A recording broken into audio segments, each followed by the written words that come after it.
Hoy estamos tratando una medida, en este caso allanamientos a la vivienda, a la morada de un senador de la Nación, que es inédito. No es cierto lo que se dijo acá de que en el año 2001 se allanó a un senador con motivo del escándalo de los sobornos. No es cierto. Esta es la primera vez que se va a allanar la vivienda de senadores.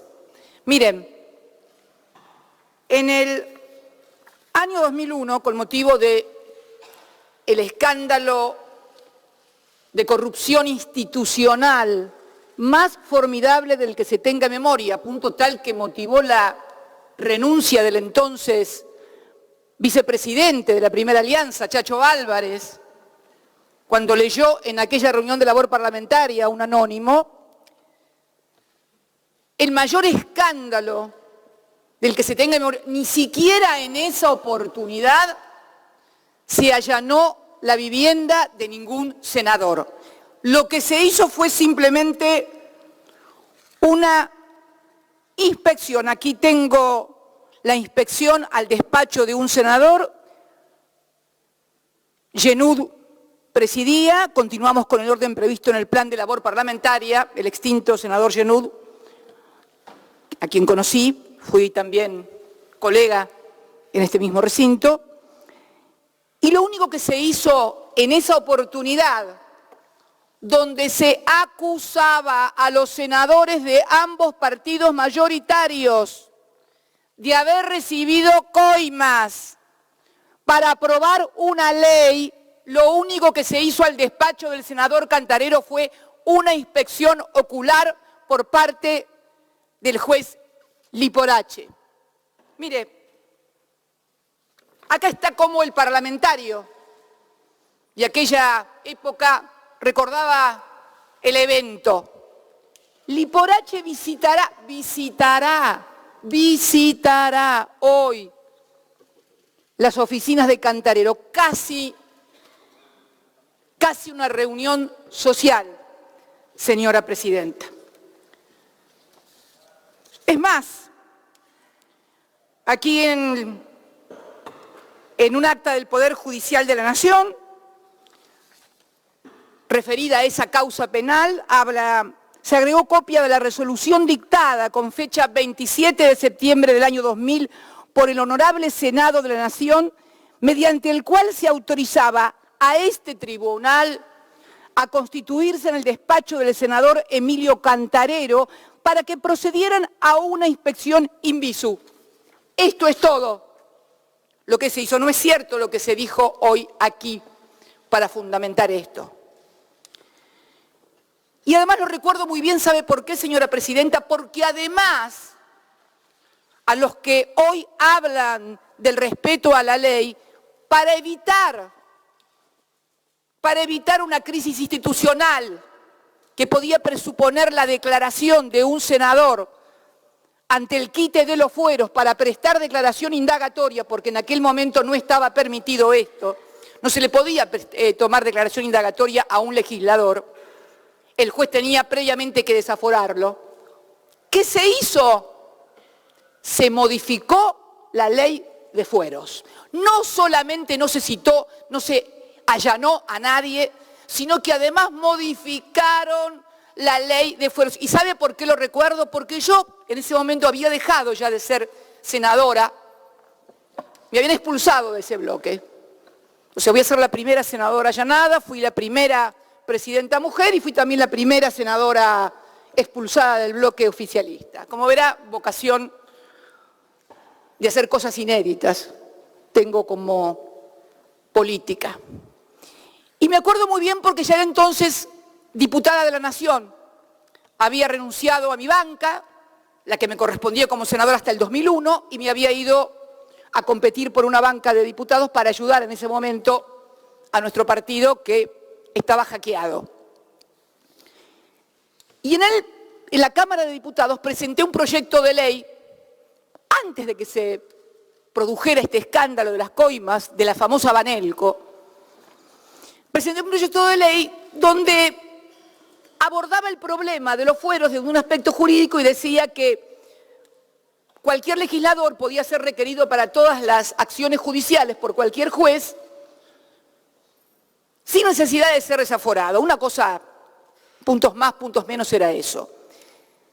Me acuerdo entonces que cuando se produce la discusión, porque hubo además una solicitud de parte del Ejecutivo de entonces al Parlamento para que modificaran la ley de fueros, lo recuerdo muy bien, cuando un diputado entró diciendo, acaban de aprobar en diputados, vamos a tratar urgente esto, me acuerdo que, como también querían tratar el proyecto que yo había presentado, pedí permiso para abstenerme. ¿Por qué? Porque lo que yo había presentado como un proyecto para dar una respuesta jurídica a un problema de reglamentación de fueros, había devenido en un problema político. El problema político profundo es que para obtener la reforma laboral que precarizaba los derechos de los trabajadores, habían coimeado a senadores de los dos partidos. Este era el problema político que tenía el país. No lo tuvimos en el bloque de diputados, nosotros afortunadamente, pese a que la mesa de conducción del bloque de diputados apoyaba el proyecto que había ido del Poder Ejecutivo, algún senador que integraba esa mesa de conducción lo debe recordar, pero fue precisamente un grupo de diputados, entre los cuales estaba yo y también los diputados de la provincia de Buenos Aires, que nos opusimos tenaz y duramente a aquella ley y por lo tanto en el escándalo quedó involucrado únicamente el Senado. Esta es la historia del mayor escándalo de corrupción institucional. ¿Y por qué corrupción institucional, señora presidenta? Porque le habían pagado a legisladores para que dieran una determinada norma. Esto era el gran escándalo. Bien, 18 años después, sentada en este mismo recinto, tengo que decir que también estamos ante un grave problema político. Esto de que yo escuchaba acerca de fundamentaciones jurídicas importantes, me hacían recordar de repente como que estábamos hablando no en la ciudad de Buenos Aires, capital de la República Argentina, sino en Oslo, capital de Noruega, y entonces estábamos discutiendo acerca de cuestiones que parecen sacadas de un libro de derecho, pero que en realidad no se da, señora presidenta. Estamos conviviendo a diario con titulares donde se nos dice que el fiscal Stornelli, que el juez Bonadío van a amenazar meter presos. Hoy venía para acá y un conocido letrado, apoderado de uno de los empresarios detenidos, decía que están amenazando y les hacen decir cualquier cosa y que su defendido posiblemente dentro de unos días mienta y acuse a alguno para que lo dejen en libertad. ¿Pero qué? No nos damos, somos todos hombres y mujeres grandes. ¿Qué me van a decir mirándome a los ojos? ¿Que realmente creen que los que están hablando como arrepentidos están diciendo en serio la verdad? ¿Ustedes creen realmente que la patria contratista y la cartelización de la obra pública empezó el 25 de mayo del 2003? ¿En serio que se produjo esa reunión tal cual cuenta un empresario que dice que lo llamó un ministro y le explicó cómo tenían que hacer a él, que venía de varias presidencias de la Cámara Argentina de la Construcción? La patria contratista, ¿cómo se cartelizaba la obra pública? ¿En serio? En la República Argentina que preside Mauricio Macri, no Konrad Adenauer, no tenemos de presidenta a Konrad Adenauer, está de presidente Mauricio Macri, el hijo de Franco, el primo hermano de Ángelo Calcaterra, el hermano del alma de Nicky Caputo. ¿Qué me van a decir en serio? ¿Y sabe cuándo pude corroborar esto, señora presidenta, en esta causa? Cuando me levanto un día y veo un titular en un diario. Un empresario confesó que pagó $600.000 por un decreto de Cristina Kirchner. Pedí el decreto. pedí el decreto, señora Presidenta. El empresario es Gabriel Romero, que no es un empresario K. Gabriel Romero empezó, era chatarrero creo, empezó como empresario cuando le vendieron los talleres de EMEPA en Chascomús, no en Calafate ni en Río Gallegos, ni existíamos nosotros. Ahí empezó su despegue como empresario y si tiene alguna cercanía no es con los K ni con una familia presidencial K, en absoluto. Este empresario, siempre a tenor de lo que titulan los diarios, decía que había tenido que pagar $600.000 por un decreto que yo había firmado. Lo pedí. Todos sabemos que la mayoría de los decretos que firmamos los presidentes están dentro de la esfera de las facultades discrecionales que el Poder Ejecutivo tiene y que le asigna la Constitución. Pero este no era el caso. Estábamos ante un decreto que claramente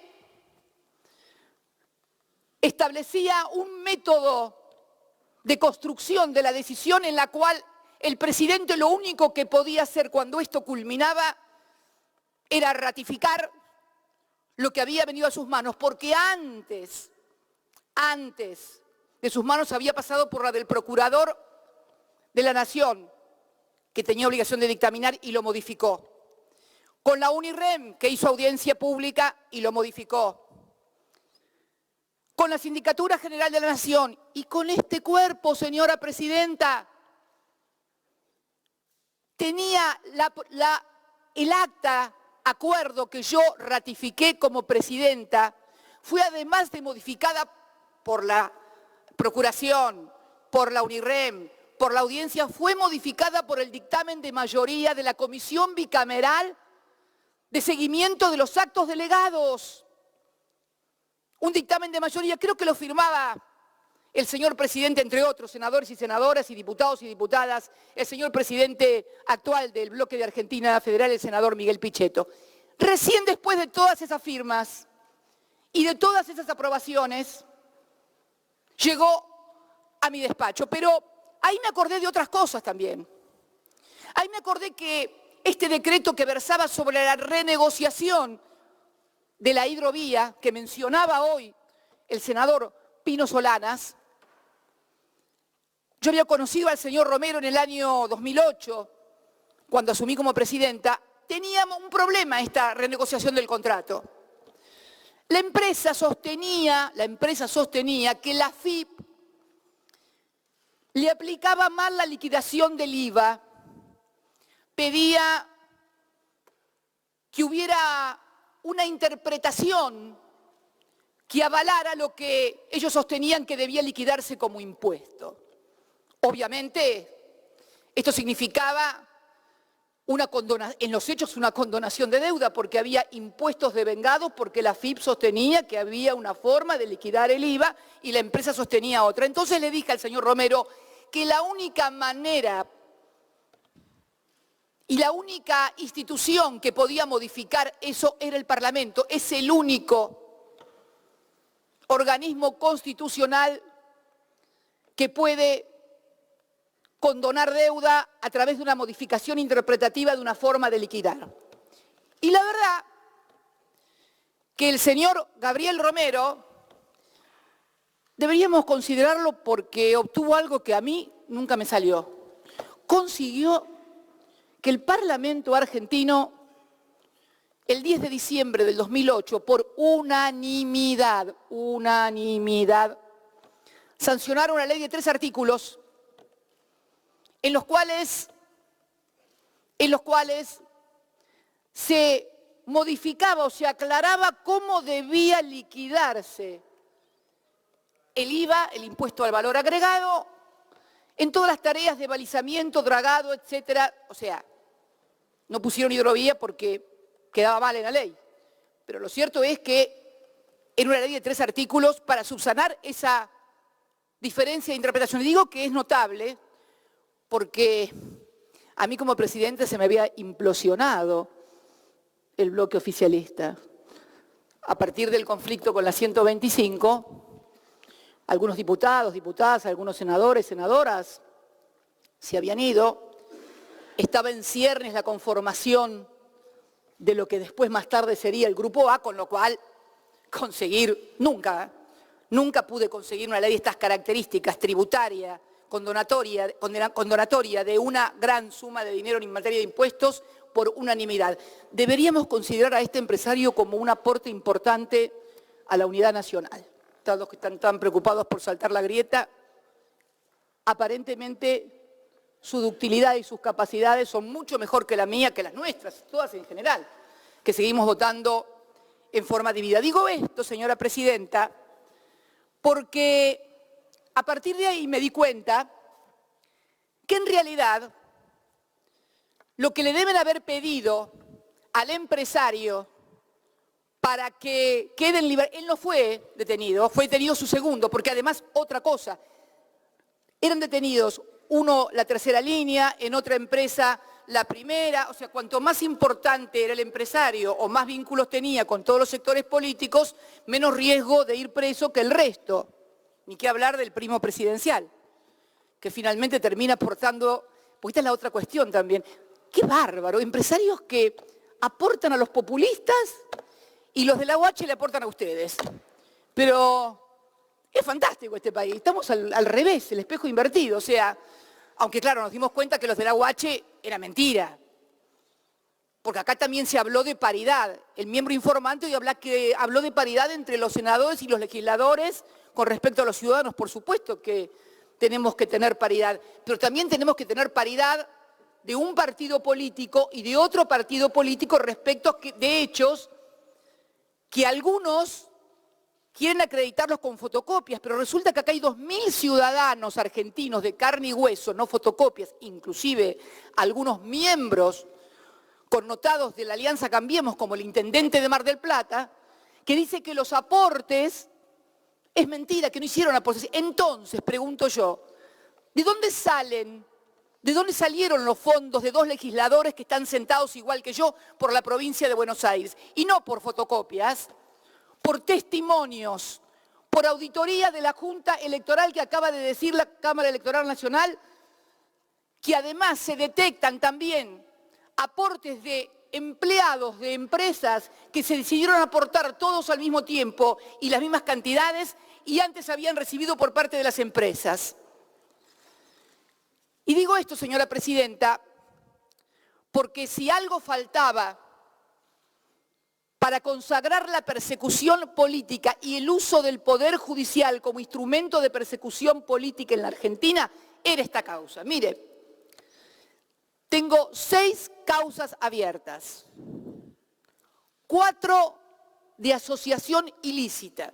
Pero fíjese qué curioso, durante años machacaron que quien habla era socia de un empresario de Santa Cruz y que todo lo que tenía, no tenía o dejaba de tener era de un empresario de Santa Cruz.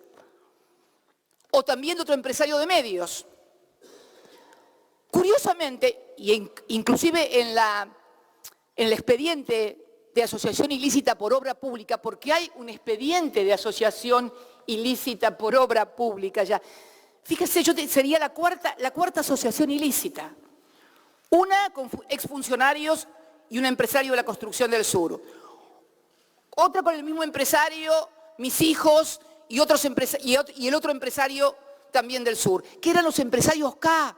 Cuando yo pedía auditoría de la obra pública, que acabo de presentar un proyecto que espero que también me lo traten, una auditoría de investigación, pedí en todas las instancias judiciales, primera instancia, en Cámara de Apelación, en Casación, en Corte, que hagan una auditoría de la obra pública. Se negaron, dijeron que no, dijeron que era solamente Lázaro Báez y solamente Cristóbal López. Pero fíjense qué cosa curiosa, además, estos 2 empresarios no aparecen en las fotocopias. Raro, ¿no? Ercolini me embargó por 10.000 millones de pesos al momento del embargo, con un dólar a 15 en ese momento, eran algo así como casi 700 millones de dólares. 700 millones de dólares. Y no aparece ni en una línea. ¿Sabe por qué? Tengo la certeza de por qué no aparecen en ninguna línea de esas fotocopias. Porque cuando armaron eso, esos 2 empresarios ya estaban presos. No era necesario ponerlos, ya estaban presos. Porque creo que a nadie se le puede escapar la existencia de fotocopias que han sido quemadas, de cuadernos que nadie vio y de los que lo vieron, además, sabemos quiénes son. Y no digo que no se investigue, pero reitero, si se quiere investigar, que se haga una auditoría de la obra pública. Vuelvo a reiterar, auditoría global de la obra pública. De toda la obra pública, no de la que Iguacel, actual ministro de Energía, eligió únicamente vialidad y únicamente en la provincia de Santa Cruz. Hizo una auditoría y la auditoría también le dio mal. Y sin embargo llevaron adelante todo, porque esto es lo que está pasando hoy y ningún señor senador o senadora se puede dar por no enterado. La utilización del Poder Judicial como un instrumento de persecución y proscripción de dirigentes populares. ¿Qué les aclaro? Más allá de la categoría de juez enemigo del señor Bonadío, el señor Bonadío es un instrumento, un títere en definitiva.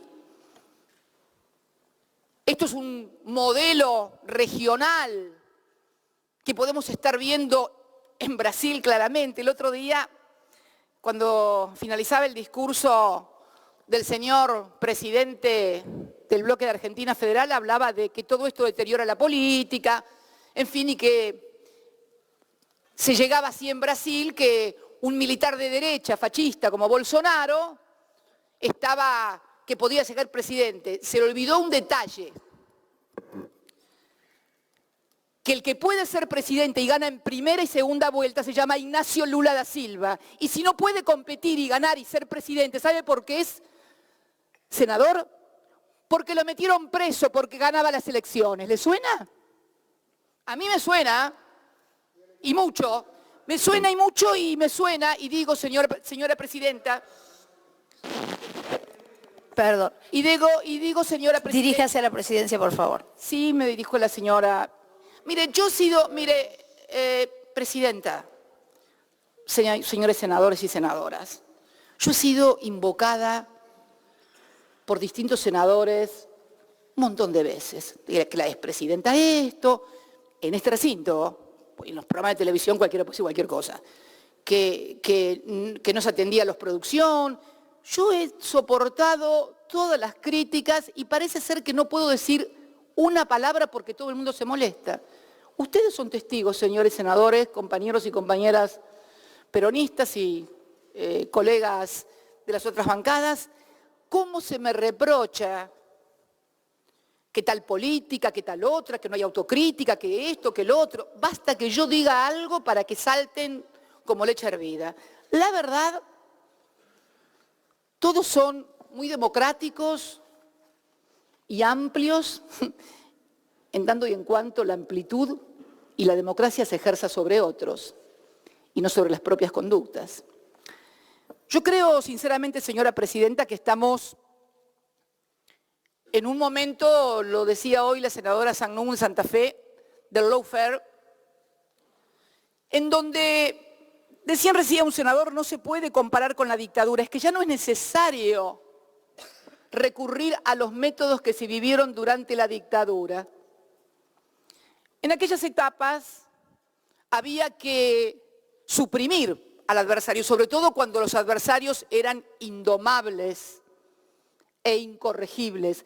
Hubo una generación, señora presidenta, más allá de los errores, más allá de los extremismos, más allá de las terribles equivocaciones, que no se doblaba. Esto es así. Y porque no se doblaban, los desaparecieron a los 30.000. Tan simple y sencillo como eso. Hoy ya no es necesario. Hoy no es necesario andar matando dirigentes, desapareciendo gente, porque hay otra forma de desaparición, que es la eliminación mediática. Es lo que señalaba muy bien recién el senador Rodríguez Sá cuando decía el tormento de la exhibición permanente de la foto que ven tus hijos, tus vecinos, tus amigos, tus parientes. cuando por ahí un senador o una senadora se equivoca, aun cuando tenga posturas que yo no comparto, pero que lo toman y entonces le dan 20, lo mortifican y le dicen, mira el estúpido, la estúpida esta lo que dijo, y dale. Eso también es una forma de presión sobre los legisladores y las legisladoras. Hoy no es necesario recurrir, pero, a ver, no estoy explicando ni contando nada que ninguno de ustedes no sepa. Hoy la presión se da de otro modo. Y yo creo que esta instrumentación del poder judicial que se da aquí, en la Argentina, que se da en Brasil, que se da en Ecuador, es una estrategia regional. No tengo ninguna duda y creo que quienes estamos sentados en estas bancas, con mayores o menores diferencias, también lo sabemos. Pero, ¿por qué es necesario esto? ¿Por qué hay que suprimir? Porque alguien dijo esto le puede pasar a cualquiera. Error. Estas cosas no le pasan a cualquiera. Si los cualquiera votan lo que quiere el poder, si los cualquieras o cualquieros levantan la manito para reforma previsional, para pacto fiscal, para lo que necesite el poder de turno, no le pasa nada a nadie. Es mentira. Estas persecuciones le pasan a los que con errores y con aciertos creemos en algo y defendemos ese algo. Y yo creo en lo que hice como presidenta de los argentinos. Creo en la redistribución del ingreso. Creo en el empoderamiento de los derechos, creo en las universidades públicas, creo en la ciencia y la tecnología, creo en todas y cada una de esas cosas, creo en el desendeudamiento como un instrumento de autonomía en la toma de decisiones de un país. Sí creo en esas cosas, no me van a hacer arrepentir. Si creen que con los bonadíos, con los desafueros, me voy a arrepentir, no. No me arrepiento de nada de lo que hice. En todo caso, me arrepiento de no haber sido lo suficientemente inteligente o amplia para convencer y persuadir de que lo que estábamos haciendo, con errores o con aciertos, había mejorado la vida de millones de argentinos y había mejorado la posición de la República Argentina. Mire, Presidenta, cuando terminé mi mandato, el dólar estaba a 9.60, si mal no recuerdo. Cuando fui a dar mi primera declaración indagatoria con Bonadío por dólar futuro, y permítanme una digresión con esto de dólar futuro, estamos a punto de ir a juicio oral por dólar futuro. Quien habla, mi exministro de Economía, Axel Kicillof, el expresidente del Banco Central, Enrique Banol, y todo el directorio de ese entonces del banco. Por dólar futuro, que no perdimos plata porque la diferencia de los 55.000 millones se produce cuando ustedes devalúan, ustedes devaluaron. Ustedes decidieron el precio de los contratos a futuro el 13 de diciembre. Mario Quintana, domingo 13 de diciembre, en la Casa de Gobierno, con el titular del ROFEX, en una negociación absolutamente incompatible con la función pública, porque además el señor Quintana y Caputo habían celebrado contratos a futuro que fui denunciada por por el senador Pinedo y el diputado Negri. Nos denunciaban que nosotros estábamos haciendo contratos de dólar a futuro para que los amigos nuestros se llenaran de plata. Cayó en Bonadío. Bonadío allanó en plena campaña electoral y en plena ronda cambiaria el Banco Central. Resulta ser que no hubo un solo funcionario de mi gobierno, ni allegados ni conocidos, que hubieran celebrado contratos futuros. Los que habían celebrado contratos futuros eran ustedes. Y los que vamos a juicio oral somos nosotros. No voy a entrar en las LEVACs, no voy a entrar en los botes, no voy a entrar, en los botes van a entrar, me parece, en algún momento todo el mundo si vamos y seguimos como estamos, pero no voy a entrar en esas cosas, no voy a entrar en la quema de reservas, no, quema no, porque quema en realidad sería que se quemara y no se lo llevara nadie. En la entrega de reservas vergonzosa y delictiva que hicieron para mantener el tipo de cambio, se pudieran retirar el JP Morgan y otros grandes fondos de inversión que además habían tenido como empleados a los actuales funcionarios. Es un escándalo y ustedes lo saben. Y los procesados somos nosotros. Y los que luchan contra la corrupción son ustedes. Pero por favor, nos tomaron a todos de estúpidos o de estúpidas. Cuando fui, decía, a declarar en ese momento la indagatoria el 13 de abril del 2016, el dólar estaba ya a 14.60, creo, 14.60. Voy por la sexta declaración indagatoria y el dólar ya va a 31 pesos. ¿Ustedes creen que van a solucionar o tapar el sol con la mano a partir de, como dijo algún ministro que reputado periodista, que no es acá precisamente, dijo, bueno, si no hay pan, que haya circo? Esta es la otra gran maniobra del lawfare. Al mismo tiempo que sirve para perseguir y proscribir, sirve para distracción, que debo decirle cada vez le da menor resultado, porque cuando la gente le empiezan a llegar las facturas que le están llegando de luz, de gas, cuando no le alcanza para comer, la verdad que las tapas de Clarín son buenas, pero ¿sabe qué? En el café con leche o en el mate cocido no sirven. Ahí hay que poner pan o galletitas. Tampoco sirven para hacer guiso, ni los zocaleros, ni los diarios.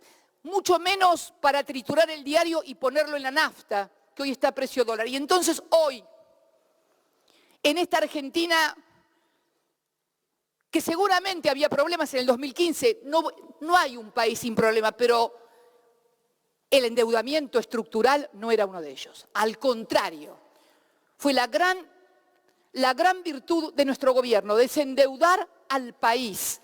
Tanto lo desendeudamos que ustedes pudieron contraer una deuda superior, muy superior en 2 años y medio a la que contrajo la dictadura militar durante toda su gobierno. Es increíble lo que han hecho. Han endeudado en más de 100.000 millones de dólares el país. ¿Dónde está, señora presidenta, los 100.000 millones de dólares? No están en las universidades, no están en los colegios. Hoy acaba de volar una directora y un portero en un colegio de la provincia de Buenos Aires.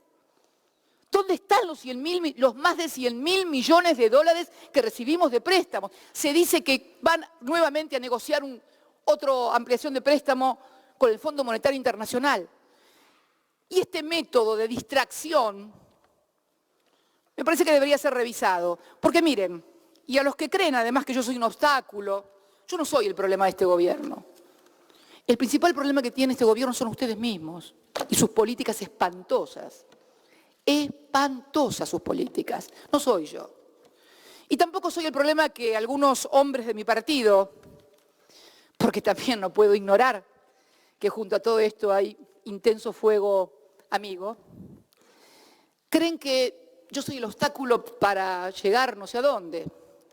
Miren, quiero ser sincera, si mañana o este mismo momento un rayo me partiera y de mí quedaran solamente esparcidas las cenizas, hay algunos que no llegarían igual nunca por el voto popular a presidente. Pero lo lamento, pero no soy yo el problema, señora presidenta. Porque veo que Y además también está claro que lo que ustedes repetían y que otros repetían como un mantra, a nosotros nos conviene que sea ella la candidata a presidenta, porque ella es la candidata a presidenta, seguro que Mauricio gana seguro. Bueno, parece que a algunos se le quemaron los papeles y entonces la caballería judicial arremete con fuerza. Mire, la historia de la Argentina demuestra que pueden encarcelar gente, pueden meter a todos los opositores, me pueden meter presa. ¿Y usted cree que realmente la Argentina va a ser más gobernable? ¿En serio? Yo me atrevo a decir que no es así, que al contrario, deberían comenzar a intentar rever políticas en lugar de insistir en ese tipo de cosas. Y en cuanto a lo que se ha presentado como que yo planteo condicionamientos al juez, ¿a ustedes les parece, después de haberme escuchado en todas las radios y la televisión de la República Argentina, reproducidos mis diálogos privados con otro de los miembros de la asociación ilícita, a la sazón presidente del Instituto Patria, Oscar Parrilli, donde me anunciaban casi con marquesinas conversaciones privadas que habían sido grabadas por escuchas judiciales que dependen de la Corte? ¿Escucharon algún miembro de la Corte, de los que hablaban durante mi gobierno del derecho, de las instituciones y la transparencia? ¿A alguien se le movió un pelo al ver que una expresidenta de la Nación, sus conversaciones privadas son difundidas? ¿Les parece en serio que no tengo derecho a desconfiar? Hoy mismo subí a mi red un videíto que andaba circulando por la red respecto del allanamiento de una inmobiliaria en Río Gallegos. 3 allanamientos sufrió la inmobiliaria de Río Gallegos, 2015, 2016 y 2017, todos de Bonadío. Y ahora presentaban una imagen de la inmobiliaria desocupada. ¿Sabe qué recuperamos? Recuperaron la imagen inicial, la que había salido en el 2015, editada por Perfil, donde estaba la inmobiliaria con sus carpetas, o sea, la inmobiliaria ocupada, que fue el primer allanamiento. Esto es la manipulación descarada de la justicia, de las filmaciones y de los registros. Pero además, señora presidenta, también ha sido objeto de vigilancia por parte de personal de la AFI. ¿Alguien imagina lo que hubiera pasado si nos hubieran encontrado a nosotros con personal de la AFI o de la ex-CIDE monitoreando en la Fundación Pensar o en la suya misma? Capital se llama, no, Suma se llama la suya, Suma.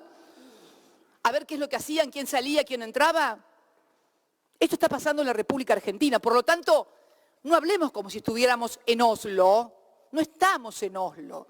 Estamos en un país donde en los diarios sale escrito en letra de molde que el presidente se reunió con Angelici, Stornelli y Calcaterra para ver cómo iba a declarar, y ahí apareció la declaración de los aportes de campaña, que de esta manera exculpaba a los empresarios. Empresarios que se presentan como víctimas.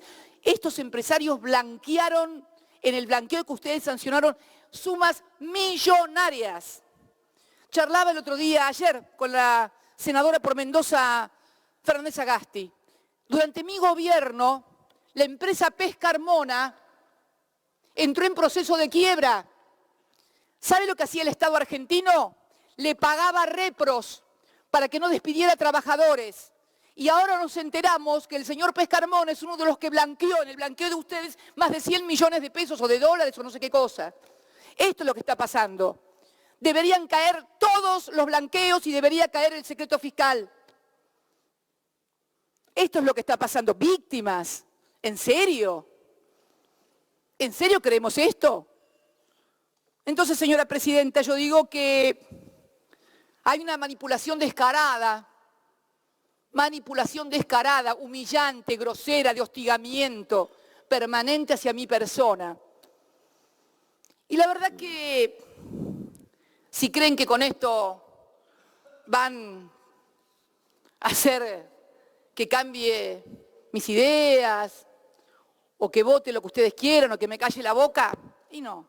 Y no porque, mire, mal o bien pertenezco a una generación que creció con el miedo de que lo fueran a buscar para torturarlo, violarlo, desaparecerlo, tirarlo al mar. Así que, en realidad, si bien el hostigamiento y la humillación son feas, si bien no es lindo escuchar su voz en una conversación privada, en un programa de televisión, o escuchar cómo la vecina del piso de arriba sale por un programa recorriendo el departamento y diciendo cómo sería mi departamento. Así estamos en la República Argentina. ¿En serio que piensan que viven en un país normal? ¿En serio que piensan todos ustedes que viven en un país normal? Por Dios, yo nunca he visto una cosa igual. Miren, yo fui muy opositora al menemismo, muy. De hecho, me echaron del bloque. Pero la verdad la verdad que al lado de lo que se está viviendo ahora, por Dios, llamen a ese estadista otra vez, por Dios. Es terrible lo que está pasando en la República Argentina. Entonces me parece, señora presidenta, que cuando digo y pido a mis colegas, ya redondeo, señora presidenta, y pido a mis colegas que no haya registros fílmicos, es porque sé que después invariablemente salen en todos los medios y en todos los programas de televisión. Porque ha sido una conducta constante, entonces tengo derecho, me parece, a querer resguardar esto. Y había pedido también la presencia de senadores, porque fíjese qué curioso, en lo que leí de los senadores. Cuando era senador, el senador Alberto Rodríguez Sá, el hermano del actual senador, cuando se produjo, mire usted, cuando se produjo la inspección ocular al despacho de Cantarero, dice el senador Rodríguez Sá, me parece que no tomamos la previsión, senador Alberto Rodríguez Sá, señor presidente, se dirige a Yenud, estoy de acuerdo con todo lo que ha dicho el señor presidente de la Comisión de Asuntos Constitucionales. Me parece que no tomamos la previsión de agregarle a la resolución que tiene que haber algún senador presente cuando venga el señor juez a los fines de tener una cordialidad con el Poder Judicial y con los señores senadores que están en la causa. Es lo que corresponde para el buen procedimiento. Fíjese, hasta para una inspección ocular a un despacho de esta casa se proponía y se aceptaba que un senador pudiera estar presente como un procedimiento de garantía. Pero, bueno, la verdad que ustedes consideran que el doctor Bonadío es un juez imparcial. 6 causas, 5 fueron iniciadas e impulsadas por él. Casi tiene fuero de atracción sobre Kirchner, o sea, así como hay fueros de atracción, un juez universal. Es un juez universal con fuero de atracción. Cuando aparece algo que es Kirchner, ¡ping!, como hacen en la quiebra o en la sucesión, que finalmente el juez termina trayendo todo. Señora presidenta, señores legisladores, señoras legisladoras, somos todos grandes. Yo creo que es lícito que haya gente que no me quiera, yo tampoco quiero a algunos. Es lícito que haya gente que piense mal, que no me quiera. Ahora, lo que sí es lícito, lo que no es lícito, es que realmente quiera hacerse aparecer como estamos ante un sistema justo, transparente y con jueces imparciales. Reitero, la paridad, y ya termino, a la que hacía mención hoy el señor miembro informante, debe realizarse con todos nosotros. Usted misma, señora presidenta. Usted le fueron encontrados en su casa bolsos con dinero. ¿Le allanaron su casa? Nadie le allanó su casa. Su empleada había dicho, por ejemplo, que recibían siempre o se veía esos... Bueno, le digo, señora presidenta, que esto pasó y hubo una causa judicial. Por otra causa judicial similar, la ministra Micheli renunció, fue juzgada, separada del cargo. Hoy lo menciona un dirigente social en un interesante artículo sobre la doble vara. Y este es el principal problema que tenemos, señora presidenta. ¿Cómo vamos a creer si cuando es alguien de Cambiemos, cambian el fiscal para que no moleste? O piden el expediente de un desafuero que, si es alguien del Frente para la Victoria, se tramita en una semana. En una semana se tramita si es el Frente para la Victoria. Si es de Cambiemos, y hoy escuchaba decir que fue confirmado por casación el pedido de desafuero, por casación, ya nada falta. Sin embargo, hace meses y sin embargo el desafuero no se trata. Así que, señora presidenta, no es cierto esto de la paridad, no es cierto esto de la igualdad, no es cierto esto de la transparencia, todo tiene que ver con todo. Si es de oficialista, de Cambiemos o vota lo que quiere Cambiemos, no tiene problemas. Si no, sí hay problemas. Este es todo el problema que tenemos hoy, nada más ni nada menos, señora presidenta.